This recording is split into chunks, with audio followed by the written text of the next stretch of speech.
Šiandien gaminsime sveikus pusryčius su agurkių kruopomis ir keptomis daržovėmis. Ingredientai. Agurkių kruopas jau yra paruoštas iš vakar vakaro, užpiltas verdančiu vandeniu.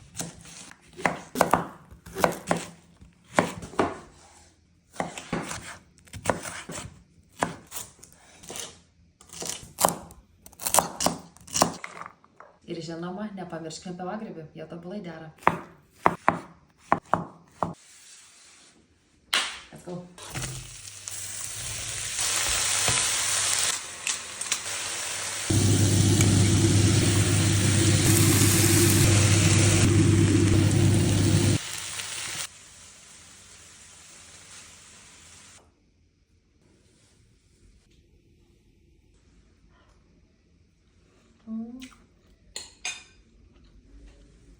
Labai skanu.